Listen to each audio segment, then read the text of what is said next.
जुल्म के खिलाफ आवाज उठाता है बिहार की विधानसभा में, तो उसका नाम अख्तरुल ईमान है।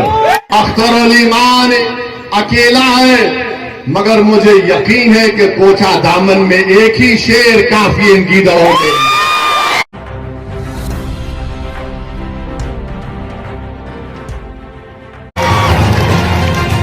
मैं इन चारों बेईमानों से कह रहा हूं, अगर तुम में हिम्मत है तो इस्तीफा दो। खुदा की कसम खाकर कह रहा हूं, तुम जब दोबारा चुनाव लड़ोगे इस्तीफा देकर, तुम्हारी जमानत नहीं बचेगी।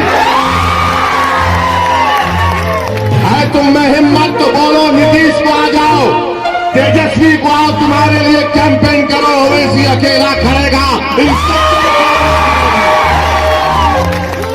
मगर इस्तीफा नहीं देंगे, इस्तेसाल करेंगे। इनमें हिम्मत नहीं है इस्तीफा देने की। अरे तुम नहीं जीते, मजलिस की मोहब्बत में अवाम ने वोट किया। तुम नहीं, तुम्हारी साथ नहीं जीती, सीमांचल की लड़ाई के लिए अवाम ने वोट किया। तुम्हारे बाप की वजह से तुम नहीं जीते, सीमांचल के तुमको कामयाबी मिली। ये समझ गए कि इनकी जात बहुत बड़ी है, इनफरादियत बहुत बड़ी है। अरे याद रखो, असदुद्दीन ओवैसी को अगर आज पहचान मिली तो अल्लाह के फजल करम से, मजलिस इत्तेहाद और मुस्लिमीन की वजह से मिली। मैं मजलिस की वजह से हूं, अगर मजलिस नहीं मगर नहीं हूं तो मैं कुछ भी नहीं।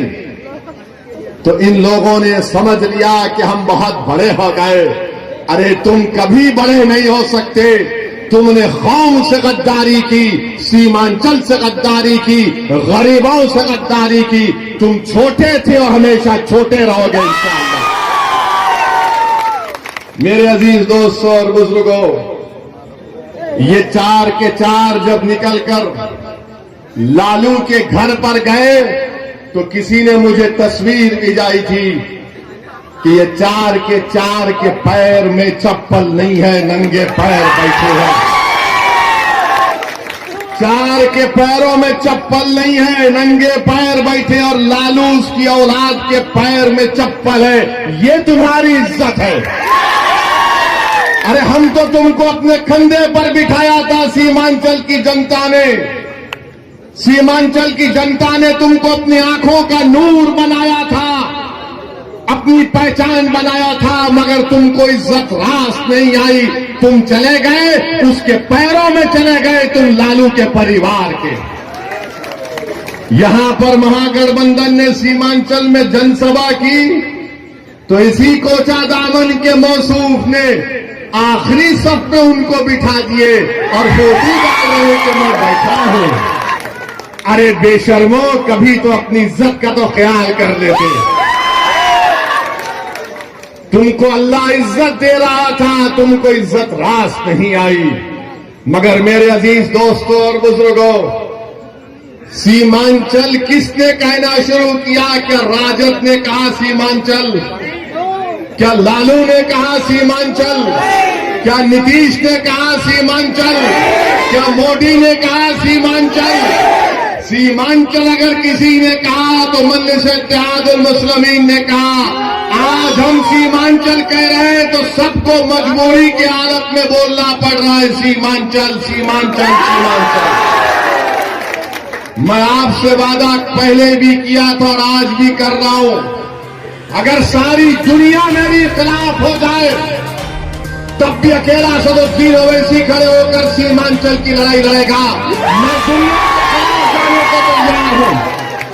और जो लोग धोखा दिए सीमांचल की आवाम को, सुन लो, अल्लाह सुब्हानहू व तआला तुमको जलील और रुस्वा करेगा। अरे 2025 आएगा, तुम मुंह नहीं खोल सकते तुम्हारे सियासी आकाओं के सामने। तुम आंख में आंख नहीं मिला सकते तेजस्वी यादव से, और नीतीश को तो तुम देख ही नहीं सकते।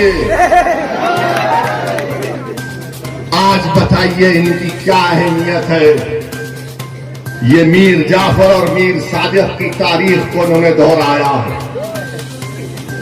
जिसने टीपू सुल्तान को, सिराजुद्दौला को धोखा दिया, ये इन्हीं लोगों के जानशीन है।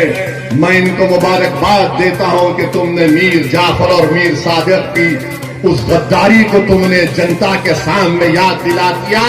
अब जनता जान चुकी है, अवाम जान चुकी है। ऐवान असेंबली में अगर कोई लड़ता है सीमांचल के लिए तो ये लोग मंत्री बनकर बैठ गए, अपनी गर्दन मोटी कर लिए, अपनी गर्दन को मोटी कर लिए, और मगर सीमांचल के बारे में बात नहीं कर सकते।